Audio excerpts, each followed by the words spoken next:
This is second part of the video on Harry-Dommer model.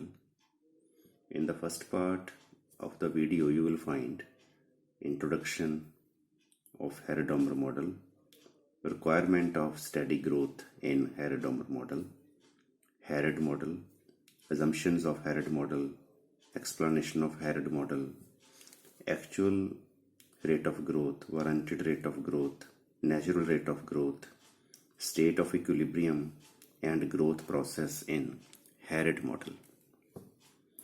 In this video, we will discuss introduction of actual growth, warranted growth and natural growth in Harrod model. तो जैसे हमने video के first part में देखा कि ये तीनों जो ग्रोथ रेट्स हैं अगर इक्वल हों तो उसको हम कहते हैं इक्विलिब्रियम की कंडीशन। और हमने ये भी देखा था कि ये तीनों इक्वल होना बहुत ही रेयर पॉसिबिलिटी है, जिसको हम कहते थे knife edge equilibrium.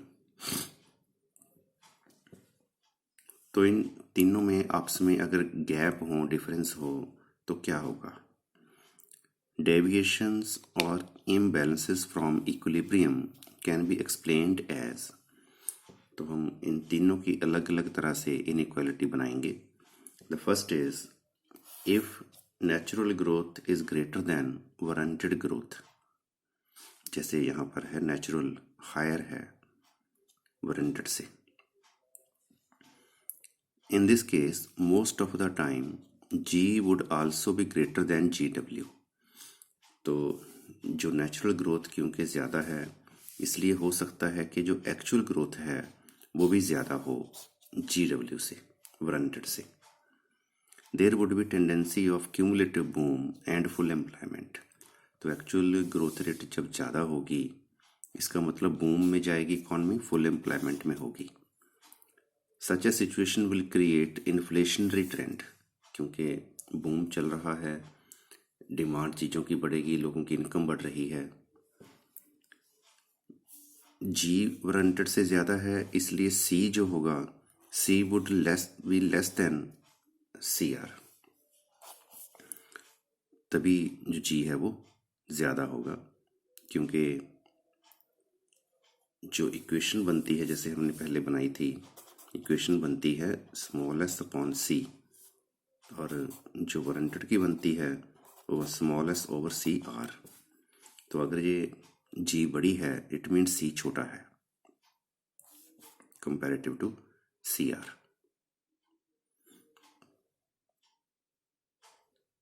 Growth rate of capital formation would be less than the growth rate of population. तो कैपिटल फॉर्मेशन कम होगी। Capital becomes insufficient to generate employment opportunities for all. अगर सी कम होगा तो ये कैपिटल सफिशिएंट नहीं होगी, तो धीरे धीरे क्या होगा, फिर अनएम्प्लॉयमेंट स्टार्ट हो जाएगी। During this period profits are high since desired investment is greater than the realized investment. Profits काफ़ी ज़्यादा हैं क्योंकि बूम साइड इकॉनमी जा रही है। To check this trend savings should be encouraged. तो इसको देखने के लिए, इन्फ्लेशनरी ट्रेंड को रोकने के लिए, लोगों की इनकम क्योंकि बहुत ज़्यादा बढ़ रही है, तो जो सेविंग ट्रेंड है वो एनकरेज होगा। As these would ensure a high level of employment without inflationary pressures. तो सेविंग बढ़ेंगी तो लोगों की डिमांड चीज़ों की कम होगी, तो इन्फ्लेशनरी प्रेशर भी नहीं होगा और इकॉनमी धीरे धीरे ग्रोथ करेगी। तो ये होगा जब G N greater than G W हो, और इसका उल्टा है ये, अगर G N less than G W हो। तो ऊपर से बिल्कुल उल्टा ही लिखा हुआ है, देखना यहाँ पर। There would be tendency of cumulative recession. जैसे यहाँ था बूम, यहाँ है रिसेशन। एंड फुल एम्प्लॉयमेंट, और यहाँ फुल एम्प्लॉयमेंट थी, यहाँ है unemployment. The entrepreneurs will get depressed, क्योंकि इकॉनमी रिसेशन में है। Growth rate of capital formation would be greater than the growth rate of labour supply. तो कैपिटल फॉर्मेशन की ग्रोथ रेट ज़्यादा हो रही है क्योंकि जो वारंटेड रेट ऑफ ग्रोथ है वो ज़्यादा है, इसलिए लोग ज़्यादा इन्वेस्टमेंट कर रहे हैं। There would then be excess capacity. अब कैपिटल फॉर्मेशन ज़्यादा है, प्रोडक्शन उतना हम ले नहीं रहे, इसलिए एक्सेस कैपेसिटी डेवलप हो जाएगी। Investment will fall. अब जैसे जैसे एक्सेस कैपेसिटी बनी, फैक्ट्री में पहले ही चीज़ें कैपिटल की सप्लाई है, तो और इन्वेस्टमेंट नहीं करेंगे और धीरे धीरे डिप्रेशन हो जाएगा, डाउन चली जाएगी economy. GW rise steeply to begin with. तो शुरू में जैसे जैसे इन्वेस्टमेंट हुआ तो ऐसे GW इंक्रीज होगा स्टीपली। लाइन जो है वो फ्लैट से स्टीप हो रही है, यहाँ से ये पूरी तेजी से बढ़ रही है GW। But as it approaches the GN, तो जैसे ही ये नेचुरल ग्रोथ के पास जाएगा, GW can not be greater than GN। GN से ज़्यादा तो आगे तो ये जा नहीं सकता।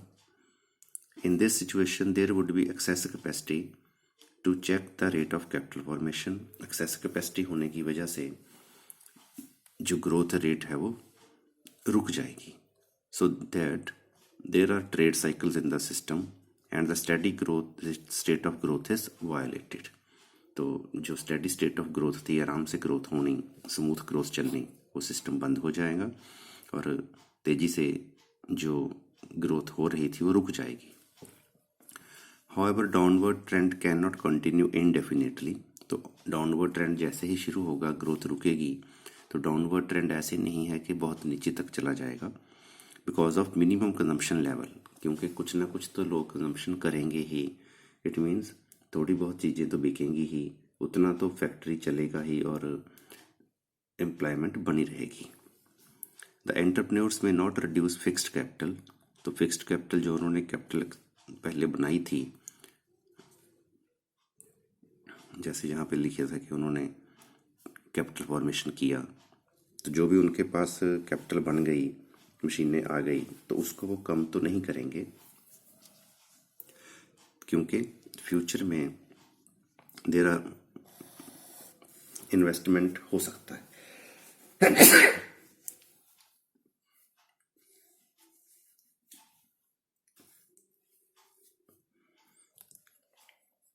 एंड रिकवरी जो है वो स्टार्ट हो सकती है। This is second point. Third point है, if actual growth is greater than GW और if actual growth less than GW, तो पहले अगर एक्चुअल ज़्यादा हो, जितनी हम सोचते हैं कि ग्रोथ होगी, एक्चुअल उससे ज़्यादा हो गई, इन this case growth of income will be greater than growth of output. Income बहुत ज़्यादा हो गई तो डिमांड ज़्यादा हो जाएगी चीज़ों की, एंड इन्फ्लेशन होगी, तो कैपिटल की कमी पड़ जाएगी, क्योंकि डिमांड ज़्यादा होने से सप्लाई हम ज़्यादा करेंगे, पर उतनी ज़्यादा नहीं हो रही सप्लाई, क्योंकि एक्चुअली ग्रोथ ज़्यादा है। आउटपुट फिर ज़्यादा कम हो जाएगा, इन्फ्लेशन बढ़ जाएगी, तो ग्रोथ जो होगी वो स्टेबल नहीं होगी। Thus, according to Harrod, steady state of growth is difficult to maintain। इसलिए इसको नाइफ एज इक्विलिब्रियम कहा है, क्योंकि स्टेडी स्टेट ग्रोथ को मेंटेन करना बहुत मुश्किल है। और अगर एक्चुअल ग्रोथ कम हो, in this case growth of income जैसे यहाँ ज़्यादा थी, यहाँ कम होगी, then the output, demand less than supply होगा, इसका उल्टा, and there will be unemployment and deflation, जैसे यहाँ पर थी इन्फ्लेशन। तो कहने का मतलब ये है कि क्योंकि जो तीनों जो ग्रोथ रेट्स हैं, जैसे हमने फर्स्ट पार्ट में देखा, एक्चुअल, वारंटेड एंड नेचुरल, बहुत ही रेयर चांस होगा कि ये तीनों एक लाइन पे आएँ।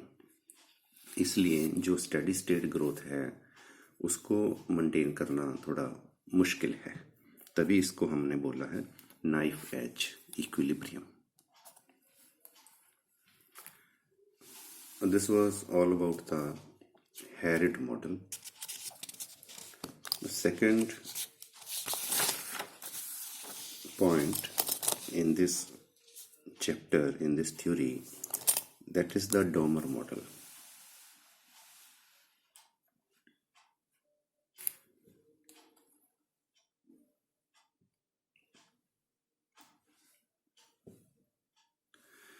Domer presented this model in his book Essays in the Theory of Economic Growth,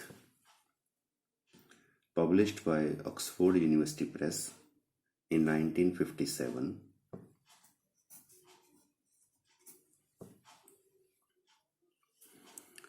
Mainly in relation to the problems and experiences of industrially developed economies.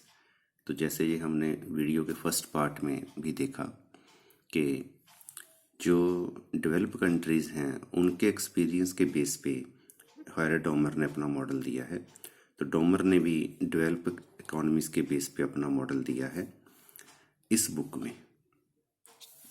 According to Domar, net investment has dual role.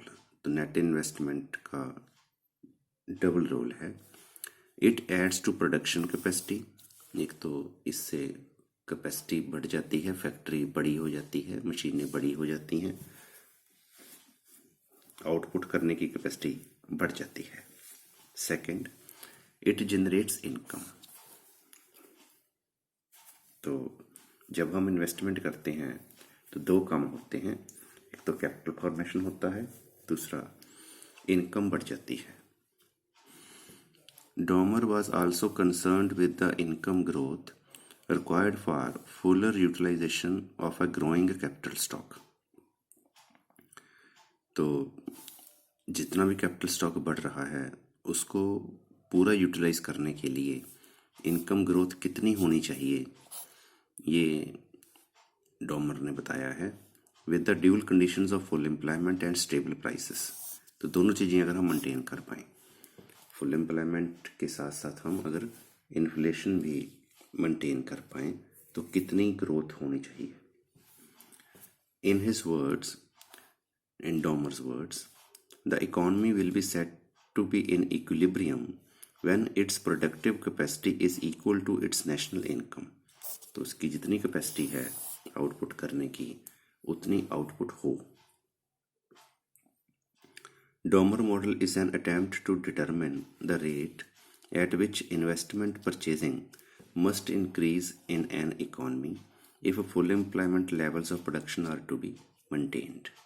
तो investment जो है वो ज़रूर बढ़ना चाहिए अगर हम full employment को मेंटेन करना चाहते हैं।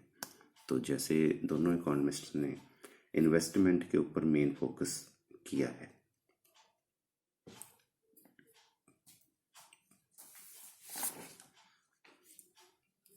इसकी कुछ असम्पशंस हैं।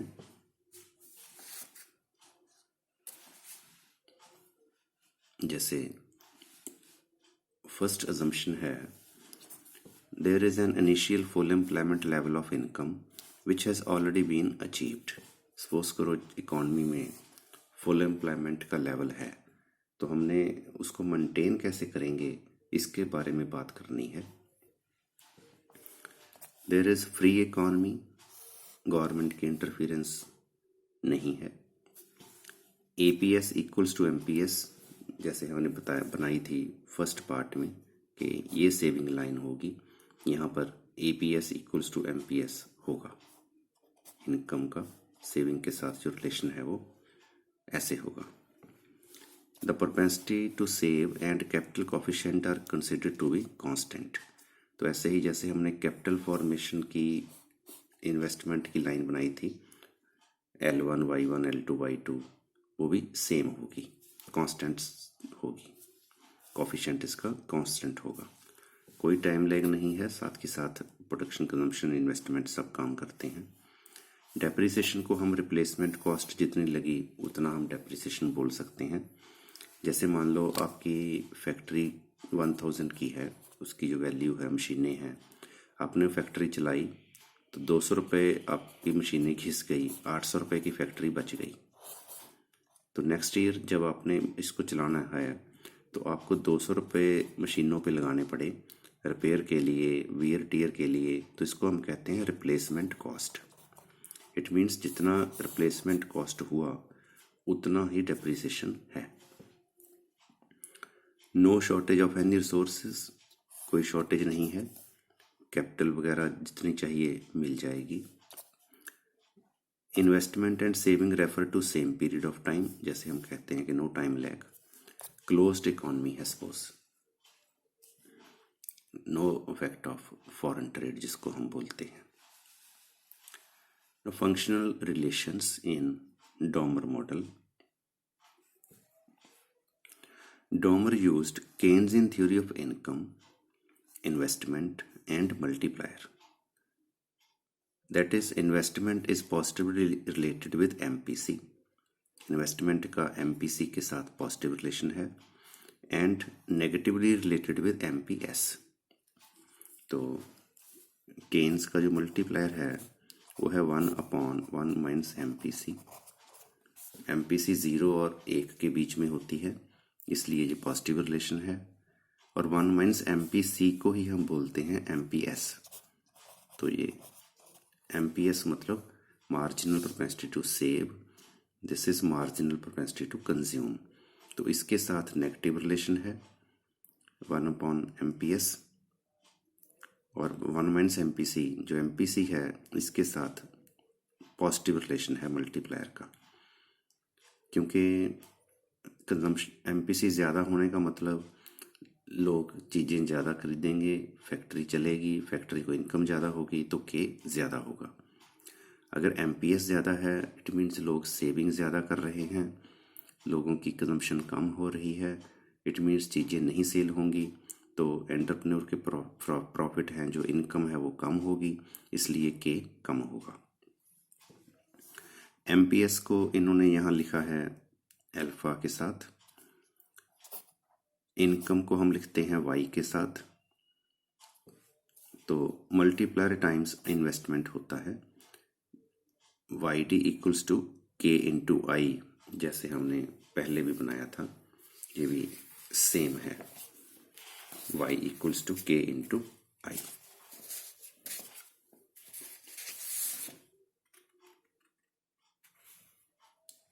जैसे ये मल्टीप्लायर हमने पहले बनाया था फर्स्ट पार्ट में, तो इसको अगर हम एक्सटेंड करें y equals to K into I, ऐसे बन गया। तो y इधर आ गया, ये क्रॉस मल्टीप्लाई हो गया, y equals to K into I। तो K जो है, K है 1/MPS, 1/MPS is the K into I. This is demand side. Now supply side. Supply of output that is YS, ये डिमांड साइड है income की, तभी हमने इसको लिखा है YD। ये सप्लाई साइड है इसलिए हम लिख रहे हैं YS। Depends upon productive capacity of capital, कि जो हमने इन्वेस्टमेंट किया उसकी आउटपुट करने की कितनी कैपेसिटी है, इसको हम मार्जिनल एफिशिएंसी ऑफ कैपिटल भी कहते हैं। And the amount of real capital, और कितनी कैपिटल हमने लगाई। तो जैसे कैपिटल की आउटपुट करने की कैपेसिटी सपोज 50% है, तो अगर हम 100 कैपिटल लगाएंगे तो 50 आउटपुट हो जाएगा। तो दिस इज सप्लाई, कितनी हमने कैपिटल लगाई इनटू कितने परसेंट उसकी आउटपुट करने की कैपेसिटी है। अगर ये 100% है तो हम जितनी कैपिटल लगाएंगे उतना आउटपुट हो जाएगा, अगर ये ज़्यादा है तो कैपिटल से ज़्यादा आउटपुट हो जाएगा। ऐसे इक्विलिब्रियम में हमने यहाँ दोनों को बराबर कर दिया, YD equals to YS, YD 1/अल्फा into I, YS sigma into K। तो अल्फा को हम इस साइड मल्टीप्लाई कर देंगे तो ये बन गई I equals to alpha sigma and K। This is MPS, this is productive capacity of capital, this is capital.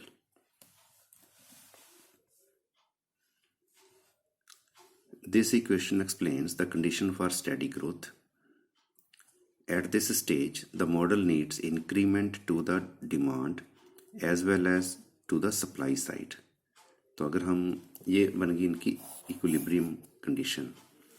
तो अगर हमें आउटपुट बढ़ाना है या इन्वेस्टमेंट बढ़ाना है या फुल एम्प्लॉयमेंट को मेंटेन करके रखना है, तो हमें यहाँ इसमें इंक्रीमेंट कर दिया, इंक्रीज कर दिया इन्वेस्टमेंट को।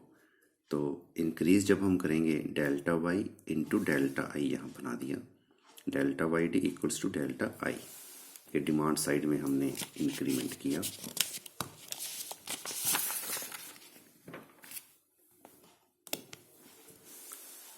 और यहाँ पर हमने सप्लाई साइड में इंक्रीमेंट किया। सप्लाई साइड हमारी थी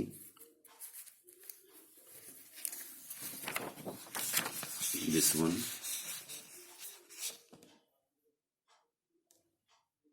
तो इसको हम दोबारा स्टडी कर लेते हैं। मैं आपको दोबारा समझा देता हूँ, साथ साथ आप बनाना तो आपको और ज़्यादा क्लियर हो जाएगा।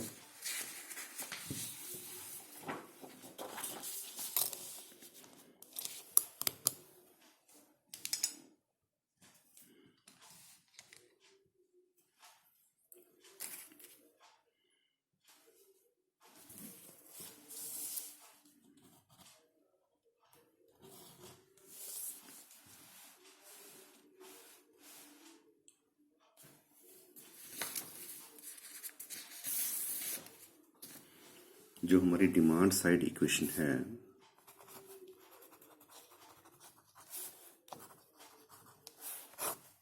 डिमांड साइड ये है वाई डी इक्वल्स टू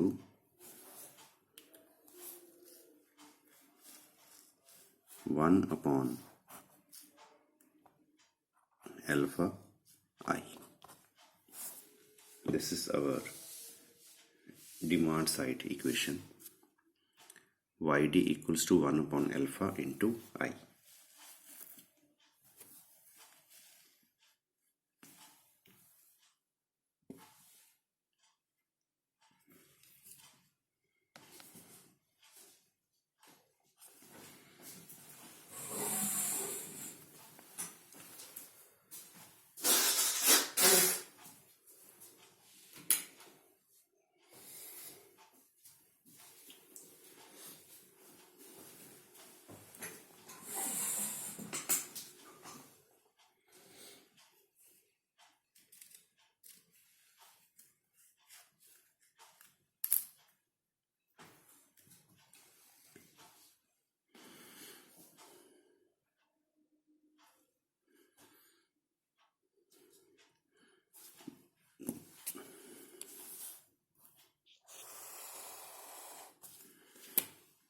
अगर हम सप्लाई साइड बनाएं,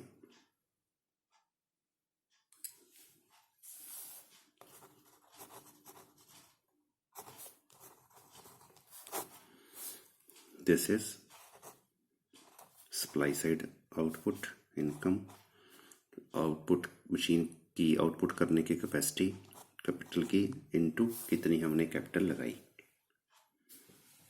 और अगर हम इन दोनों में इक्विलिब्रियम कंडीशन बना दें,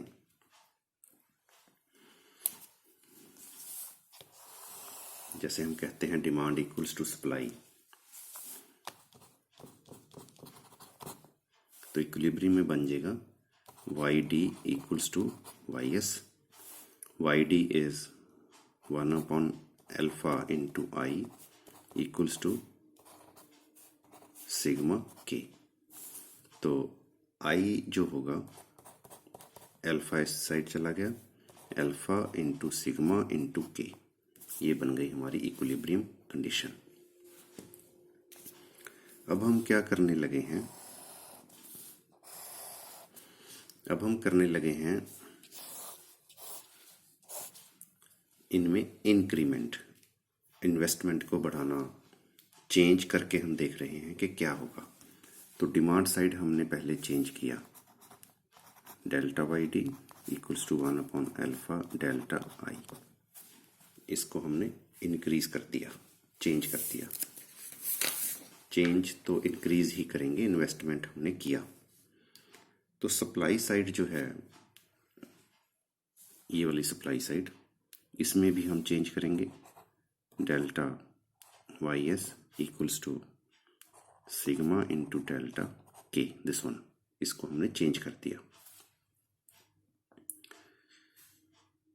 ये जो लाइन है ये हमने वैसे ही बना दी कि बाउंड्री वॉल, ये पहले वाली चीज़ ख़त्म हो गई, तो ये बटा तो नहीं है,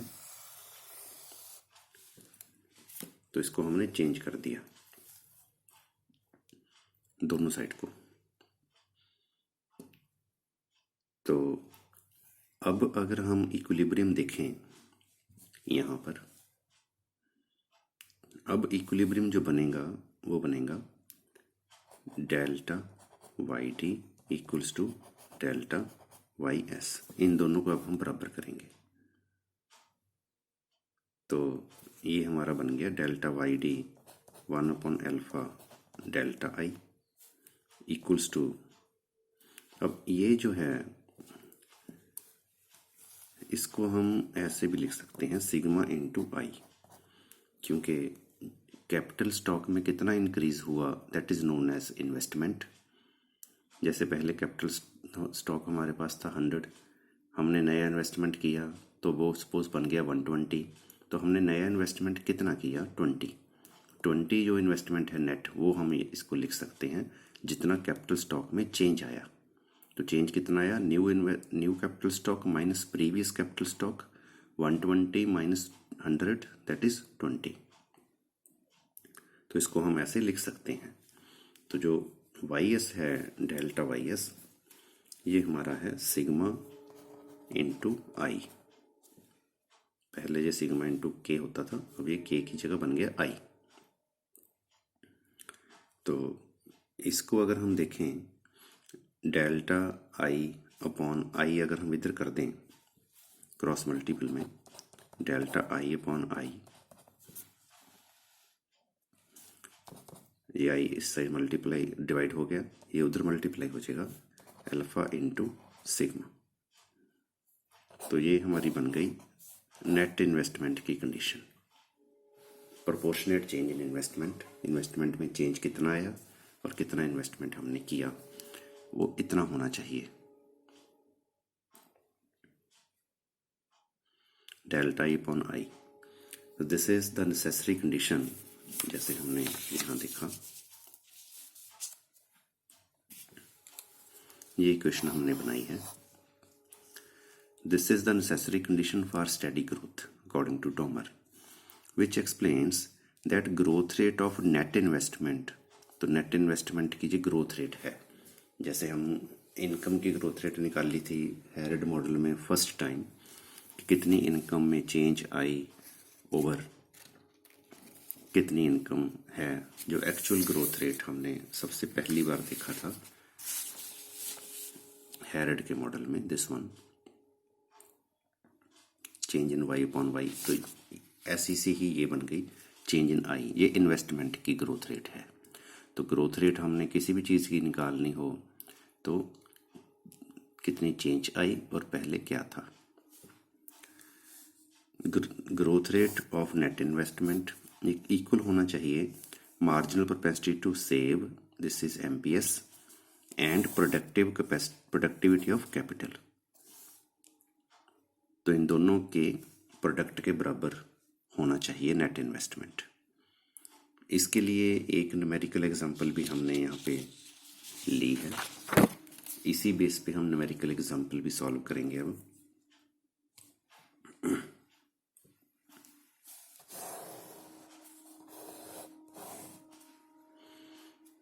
यहाँ पर हम कर लेते हैं solve numerical example. No need of partition no, तो यहाँ पर तो पार्टीशन की हमें ज़रूरत नहीं है।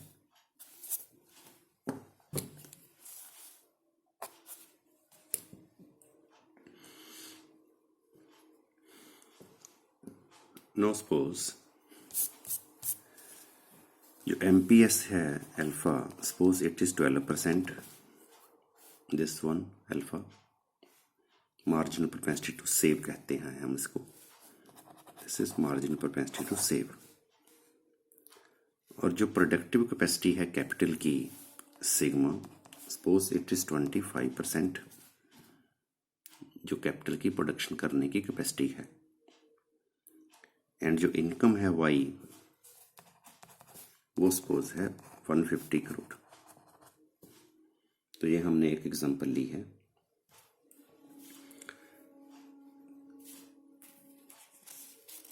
इट मीन्स, इसका क्या मतलब है, for maintaining full employment equilibrium. तो अगर हमने फुल एम्प्लॉयमेंट इक्विलिब्रियम को मेंटेन करके रखना है, 12% हमारी सेविंग होनी चाहिए, MPS 12% होना चाहिए,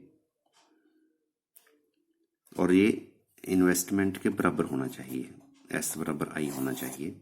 जितनी हम सेविंग करें वो इन्वेस्टमेंट हो जाए।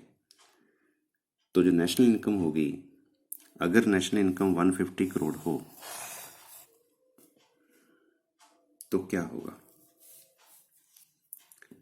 अगर हमारा नेशनल इनकम हो 150 करोड़ तो क्या होगा? देखो,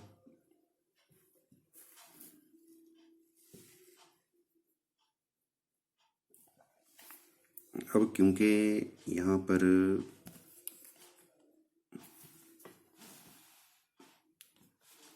पर अगर हम देखें इस इक्वेशन में, YD हमें गिवन है 150 करोड़, और जो अल्फा है 12%। तो I हम निकाल सकते हैं। देखो कैसे निकलेगा, इस इक्वेशन को के बेस पे अगर हम देखें तो I अल्फा इधर मल्टीप्लाई हो जाएगा, यहाँ पर बच जाएगा I। देखो I equals to YD into alpha, तो ये अल्फा इधर मल्टीप्लाई हो गया। तो ये YD हमारे पास जो है, YD हमारे पास है 150 करोड़ इंटू अल्फा है 12%। 12% मीन्स 12/100। तो ये कैंसिल होगी 0, 180, तो 80 की 0 कैंसिल हो जाएगी, तो ये 18 आ गया। 18 करोड़ का इन्वेस्टमेंट हमें करना पड़ेगा। If investment rises bye 18 crore, अगर 18 करोड़ से इन्वेस्टमेंट बढ़े, देन प्रोडक्शन कैपेसिटी क्या होगी? प्रोडक्शन कैपेसिटी अगर हम निकालें, प्रोडक्शन कैपेसिटी कितनी बन जाएगी? क्योंकि जो हमारी कैपेसिटी है आउटपुट करने की, वो सप्लाई साइड से अगर हम देखें ये है,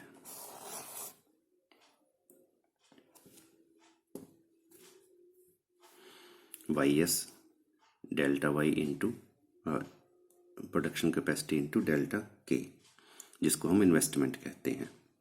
बाद में हमने इसको इन्वेस्टमेंट का नाम दिया था कि अगर हम 18 करोड़ का इन्वेस्टमेंट करें तो प्रोडक्शन कैपेसिटी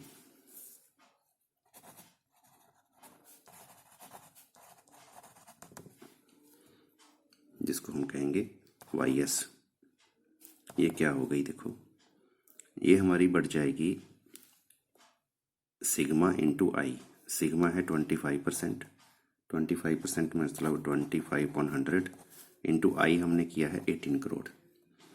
तो ये हमारा कैलकुलेशन करके बनता है 4.5 करोड़ हमारी प्रोडक्शन कैपेसिटी होगी। For the steady state of equilibrium growth, अगर हमने स्टेडी स्टेट इक्विलिब्रियम ग्रोथ रखनी है, और to maintain full employment growth, investment कितना बढ़ना चाहिए? इन्वेस्टमेंट कितना होना चाहिए इक्विलिब्रियम कंडीशन के लिए? इन्वेस्टमेंट की जो बढ़ने की कैपेसिटी है वो हमने ये बनाई है। तो हमने एग्जांपल के साथ पहले डिमांड साइड को एक्सप्लेन किया, फिर सप्लाई साइड को एक्सप्लेन किया। अब हम कर रहे हैं इक्विलिब्रियम वाली कंडीशन। इन्वेस्टमेंट की ग्रोथ रेट क्या होनी चाहिए? Delta of I upon I equals to alpha into sigma, ये होना चाहिए। अल्फा है हमारा 12%, इसको 12/100 लिख सकते हैं। सिग्मा है हमारा 25%। तो परसेंट कैलकुलेट करने के लिए हमने 100 और लगा दिया। This is 3%। तो 3% हमें इक्विलिब्रियम जो नेट इन्वेस्टमेंट बढ़ाना पड़ेगा स्टेडी स्टेट ग्रोथ को मेंटेन करने के लिए।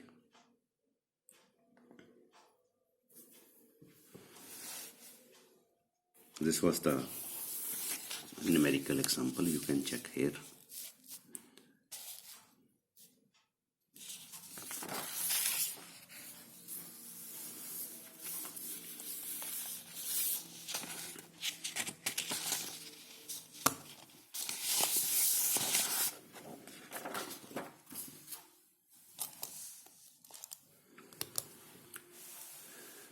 Next is diagrammatic presentation of Domar model. Domar model की जो डायग्रामेटिक प्रेजेंटेशन है वो हमने करनी है। तो इस डायग्राम में बिल्कुल वैसी ही डायग्राम बनाई हुई है जैसे हमने हेरेड की बनाई थी, तो उसी हिसाब से हम इसको बनाएंगे। थोड़ा सा ही इसमें डिफरेंस है, तो हम इसको दोबारा बना लेते हैं for the better understanding. Line to line हम स्टेप वाइज इसको दोबारा स्टडी कर लेते हैं, दोबारा ड्रॉ कर लेते हैं डायग्राम को।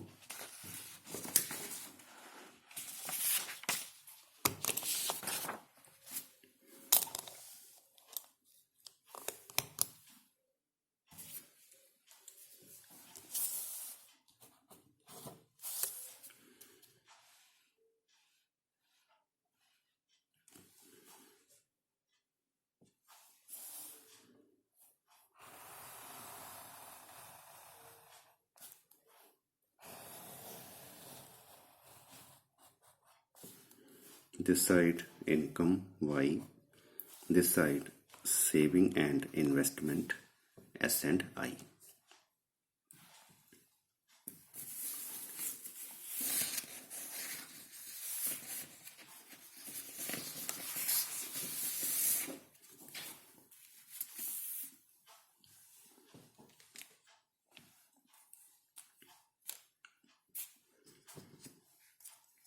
This is the saving function.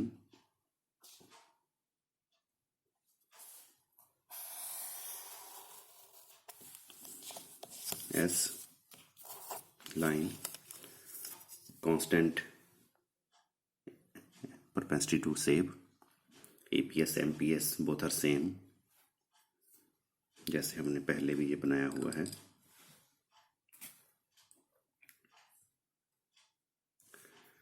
Now initially suppose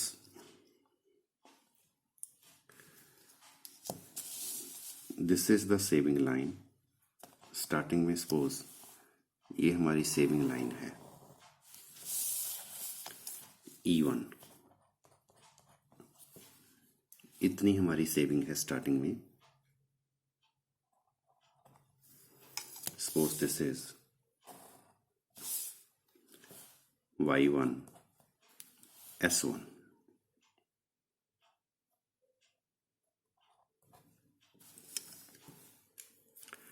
तो स्टार्टिंग में हमारी जो इनकम है this is OY1 and saving is S1 Y1 और यू कैन से OE1। तो अगर हम इस सेविंग को इन्वेस्ट कर दें, इस सेविंग को अगर हम इन्वेस्ट कर दें तो जो हमारा इनकम का लेवल है वो बढ़ेगा इन्वेस्टमेंट करने से। इन्वेस्टमेंट करने से कितनी इनकम होगी ये हमें कितनी कैपेसिटी है प्रोडक्शन करने की कैपिटल की, जिसको हमने यहाँ पर सिग्मा के साथ लिखा कि इन्वेस्टमेंट करके कितना हम आउटपुट कर सकते हैं, प्रोडक्टिविटी कितनी है कैपिटल की, वो भी हमने कांस्टेंट अज्यूम की है through out. Suppose this is the sigma line, जिसको हम कहते हैं y1 L1 या L1 Y1, इस लाइन का नाम है। तो हमारी जो इनकम है, हमारी इनकम यहाँ पर देखो, यहाँ पर हमारी इनकम बढ़ जाएगी Y1 से Y2 तक, और हमारी सेविंग अब है S2। This is our saving line now.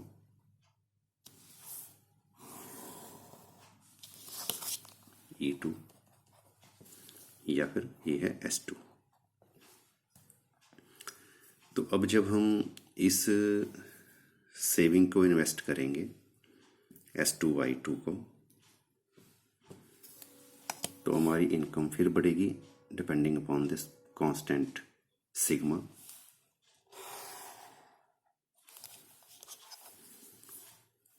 L2 Y2। तो अब हमारी इनकम हो जाएगी Y2 से Y3। तो अगर हम ये देखें, थोड़ा सा ध्यान से देखो, ये Y1 Y2 का जो गैप है, Y2 Y3 का गैप इससे ज़्यादा हो गया। तो अब हमारी इनकम है Y3, सेविंग है S3। This is the saving S3 और E3।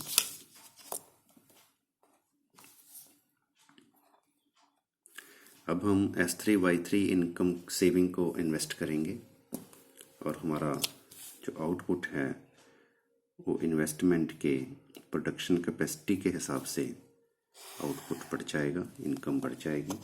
This is suppose L3 Y3। और यहाँ पर अगर हम देखें, हमारी जो इनकम है वो पहले से और ज़्यादा बढ़ गई। Now this is our saving line.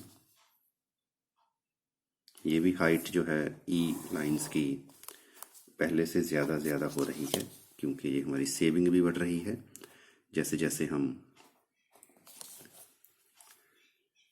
Income बढ़ रही है हमारी।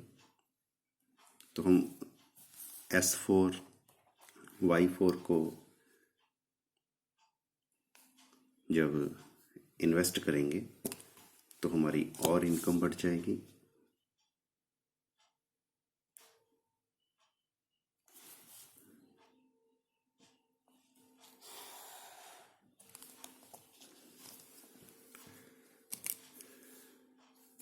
L4 Y4। तो ऐसे ऐसे ये सिस्टम आगे आगे चलता रहेगा।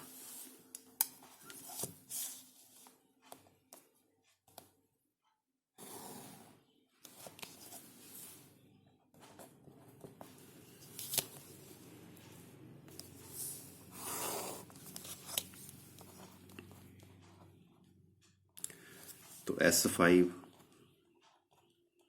Y5 को हम फिर इन्वेस्ट करेंगे, तो ये जो गैप है इनकम में वो पहले से ज़्यादा होता जाएगा।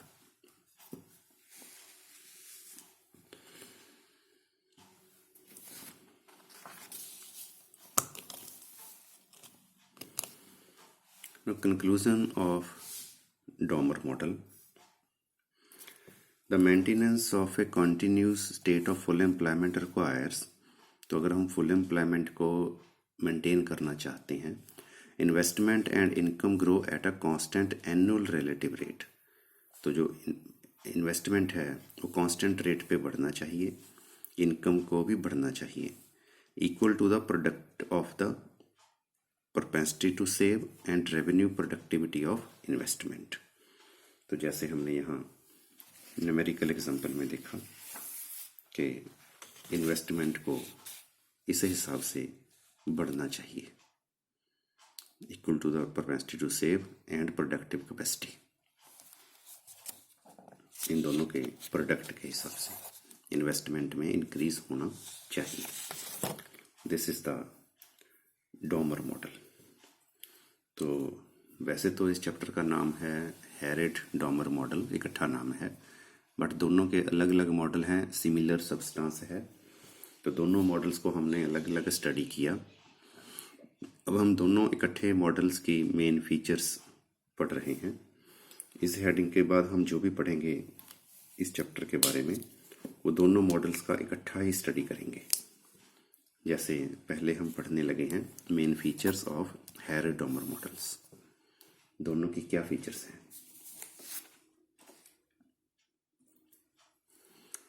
हैरेड Domar models suggest conditions of steady state of growth for advanced economies already in the state of full employment. एक तो दोनों ने स्टेडी स्टेट की क्या कंडीशन होगी एडवांस कंट्री के लिए दिया है, जो कंट्रीज पहले ही फुल एम्प्लॉयमेंट में हैं। हैरेड ने ये क्वेश्चन दी थी, S upon marginal propensity to save upon required capital. Domar ने ये कंडीशन दी है जैसे हमने अभी स्टडी की। Investment is the principal determinant of growth process. दोनों में जो इन्वेस्टमेंट है वो मेन है, क्योंकि दोनों की ये सेम इंक्रीमेंट टू इन्वेस्टमेंट की इक्वेशन है। Therefore, investment plays a dual role, both demand and supply side. Investment दोनों मॉडल्स में दोनों तरफ से काम करता है, डिमांड जनरेट करने में भी और सप्लाई जनरेट करने में भी। It is difficult to maintain the situation of steady state growth. तो नाइफ एज इक्विलिब्रियम जैसे हमने पढ़ा, तो मुश्किल है मेंटेन करके रखना स्टेडी स्टेट ग्रोथ को। ट्रेड साइकिल जो है इकॉनमी में वो इनएविटेबल है। इनएविटेबल का मतलब होता है जिसको हम अवॉइड नहीं कर सकते, सर्टेन टू हैपन, और अनअवॉइडेबल मतलब ये आने ही हैं जो ट्रेड साइकिल है। तो ये दोनों की मेन फीचर्स हैं और सिमिलरिटीज भी हैं। Importance of the Harrod Domar models. The main objective of study growth model is investment. तो मेन ऑब्जेक्टिव इस चैप्टर का है इन्वेस्टमेंट करना। The behaviour of income is expressed in terms of growth rates. The equality between actual growth rate, warranted growth rate and natural growth rate can ensure full employment. ये equal होनी जरूरी है। G and G W may not be equal. अगर actual growth ज़्यादा होगी warranted से तो inflation होगी, अगर कम होगी एक्चुअल ग्रोथ फिर अनएम्प्लॉयमेंट होगी। ये हमने हैरेड मॉडल में एक्सप्लेन किया हुआ है। The cause of business cycle is the deviation from the path of study growth. तो जैसे ही हम स्टडी ग्रोथ पाथ पे नहीं रहते तो ट्रेड साइकिल आते हैं, इकॉनमी अप डाउन फेस करती है।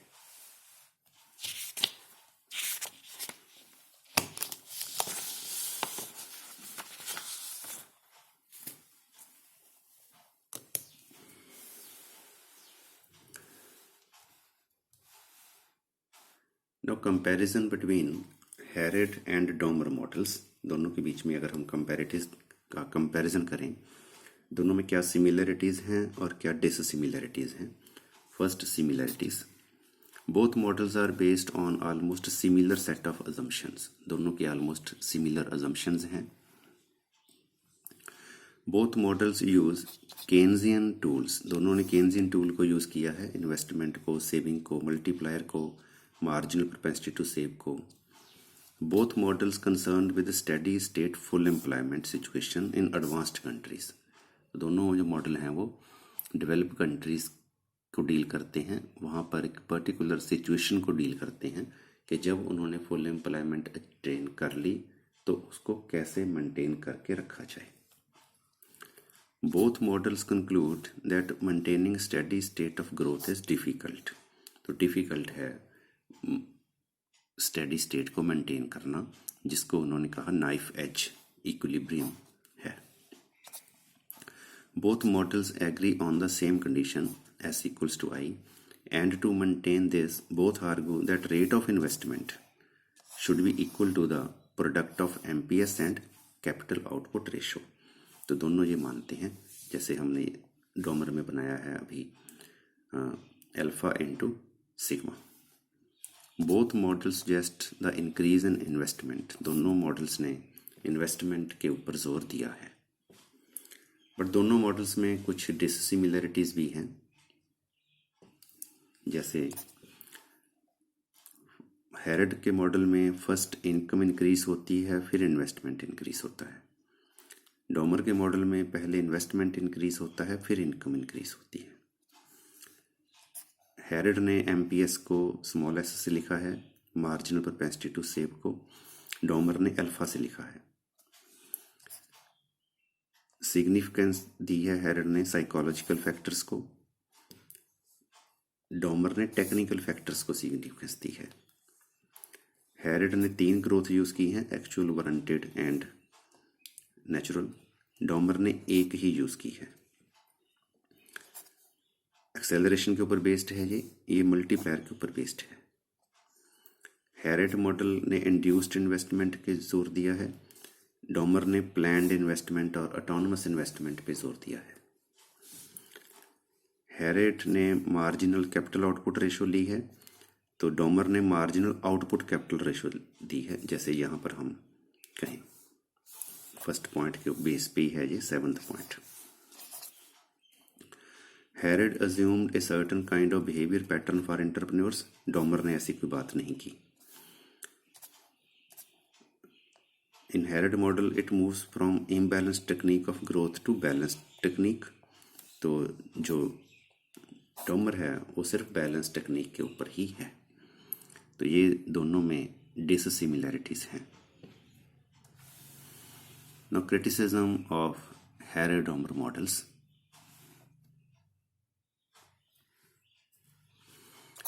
No fixed proportion of labour and capital, तो इन्होंने एज्यूम किया कि फिक्स्ड प्रोपोर्शन है, but the critics point out that in the longer period there are various possibilities of organizational as well as technological changes आती रहती हैं, and as a result factors of production may be substituted।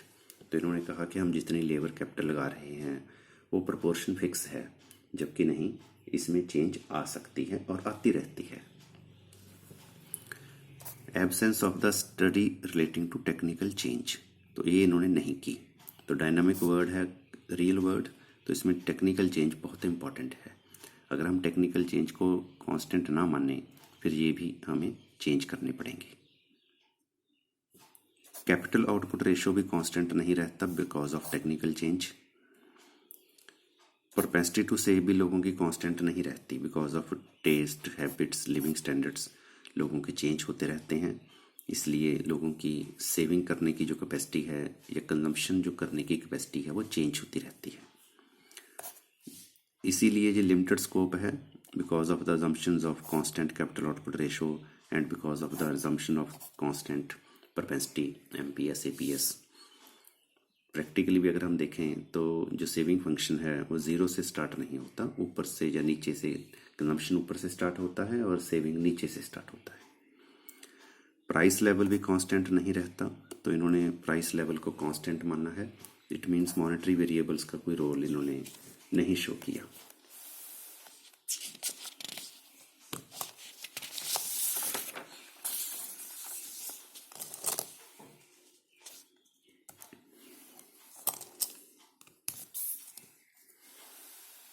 Rate of interest को इन्होंने constant माना है, ये भी नहीं होता, क्योंकि मॉनेटरी पॉलिसी में हम देखते हैं bank rate, cash reserve ratio, SLR, इन चीज़ों के through market rate of interest भी चेंज होते हैं।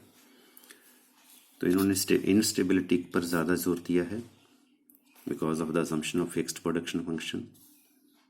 Natural growth rate is not practical, वो तो मिल ही नहीं सकती because by technical progress production can be increased with the same labour and capital. It ignores the role of government, तो फिजिकल पॉलिसी को इन्होंने इग्नोर किया है। इग्नोर्स द फॉरेन ट्रेड, ये भी नहीं होता। आजकल तो जो फॉरेन ट्रेड है वो इम्पॉर्टेंट है। It ignores the role of structural and disguised unemployment. तो ये जो मॉडल्स हैं ये मेनली डेवलप कंट्रीज़ के मॉडल हैं।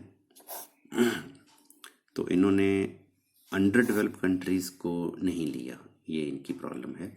तो जनरल मॉडल जो नहीं बना, क्योंकि ये सिर्फ डेवलप कंट्रीज़ से ही रिलेटेड है, क्योंकि इन्होंने सिर्फ इनवॉलंटरी अनएम्प्लॉयमेंट को लिया है। जो अंडर डेवलप कंट्रीज़ हैं वहाँ पे ज़्यादा तौर पर स्ट्रक्चरल डिस्गाइज्ड अनएम्प्लॉयमेंट पाई जाती है, उसके बारे में इस मॉडल में कुछ भी नहीं है। It ignores the role of non economic factors. Meyer and Baldwin दो इकोनॉमिस्ट हैं। Gerald M. Meyer was professor of economics at Stanford University, USA.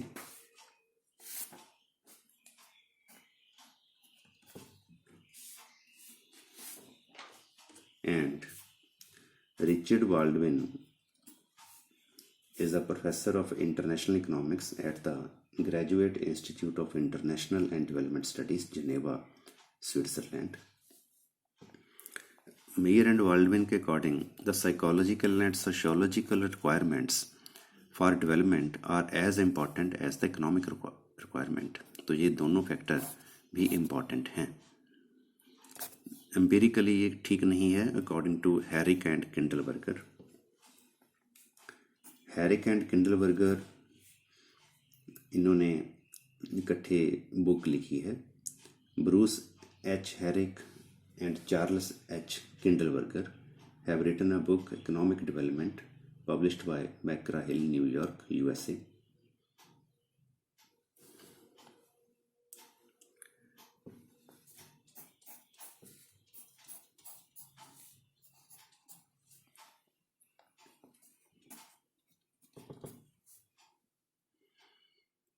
According to Herrick and Kindleberger, observed growth has been faster than growth rate depicted by fixed capital output ratio. तो अगर हम practically देखें, check करें, growth rate वो ज़्यादा है। It means empirically ये ठीक नहीं है। एम्पिरिकल का मतलब होता है कि पास्ट ट्रेंड के बेस पे या पास्ट अगर हम पहले देखें कि क्या हमने ऐसा कुछ पाया या क्या मतलब पहले कोई डाटा लेकर स्टडी की है, नहीं, ऐसा नहीं है इसमें। No distinction between capital goods and consumer goods, ये चीज़ इसमें नहीं आई। Non applicability of Harrod Domar models to under develop countries. अब ये हेडिंग है, जैसे हमने यहाँ पर देखा कि इन्होंने अंडर डेवलप कंट्रीज़ को नहीं लिया, और हमने इंट्रोडक्शन में भी देखा और सारी चैप्टर में भी हमने स्टडी किया कि ये जो मॉडल्स हैं ये सिर्फ डेवलप कंट्रीज़ के मॉडल हैं। तो अंडर डेवलप कंट्रीज़ में ये एप्लीकेबल नहीं होते, क्योंकि अंडर डेवलप कंट्रीज़ में डिफरेंट टाइप की प्रॉब्लम्स हैं। In advance countries the problem is of secular stagnation and involuntary unemployment, अगर डेवलप कंट्रीज़ में देखें। बट अगर अंडर डेवलप कंट्रीज़ में देखें तो जो प्रॉब्लम है वो ग्रोथ की प्रॉब्लम है। उसको मेंटेन करने की प्रॉब्लम तो बाद में आएगी, पहले तो हमने ग्रोथ करनी है। The problem of unemployment in underdeveloped countries due to lack of capital and low production capacity, there is the problem of structural and disguised unemployment, क्योंकि इनके पास कैपिटल नहीं है, इनके पास प्रोडक्शन कैपेसिटी कम है, कैपिटल आउटपुट रेशो ज़्यादा है। Constant propensity to consume, तो in underdeveloped countries propensity to save keeps on varying, तो चेंज होती रहती है because of the low savings होती हैं, लोगों की खर्चे होते रहते हैं, इनकम कम है। तो constant capital output ratio according to Hirschman, Albert Otto Hirschman was an economist and the author of several books on political economy and political ideology. His first major contribution was in the area of development economics, where he emphasized the need for unbalanced growth. क्योंकि हिर्शमैन के according जो assumption है constant capital output ratio may be all right for advanced countries, advance countries में हो सकता है ये constant हो, but in under developed countries where many constraints keep this ratio very high, this assumption is totally untenable. तो ये वहाँ पे अप्लाई नहीं होती अजम्पशन क्योंकि यहाँ पे कैपिटल आउटपुट रेशियो बहुत हाई होती है because of the lack of proper technology. Constant prices भी नहीं होती, तो प्राइसेस जो हैं ग्रोथ जैसे होगी तो प्राइसेस चेंज होती रहेंगी, क्योंकि जो अंडर डेवलप कंट्री है, सपोज ये हाईएस्ट ग्रोथ है, अंडर डेवलप कंट्री भी ग्रोथ कर रही है, तो इसने यहाँ पर पहुँचना है। तो इसकी जो सिचुएशन है अंडर डेवलप कंट्री की वो डायनामिक है, जिसमें चेंजेस आती रहेंगी।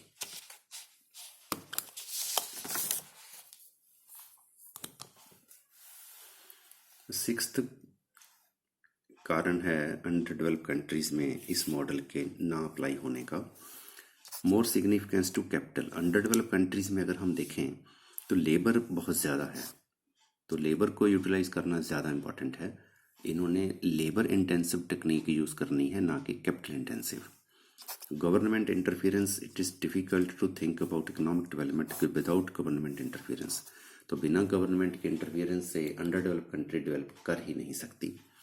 फॉरेन ट्रेड और एक्सटर्नल असिस्टेंस, तो जो अंडर डेवलप कंट्री है उसको सहायता चाहिए, असिस्टेंस चाहिए फॉरेन से, तो बिना फॉरेन की कंट्रीब्यूशन के भी यहाँ पर डेवलपमेंट नहीं हो सकती। इंस्टीट्यूशनल फैक्टर्स और नॉन इकोनॉमिक फैक्टर्स भी इन कंट्रीज में बहुत ज़्यादा इंपॉर्टेंट हैं, social factor, religious factor, political factors. So this was all about the Harrod-Domar models. For complete understanding of Harrod-Domar models, must watch both parts of the video.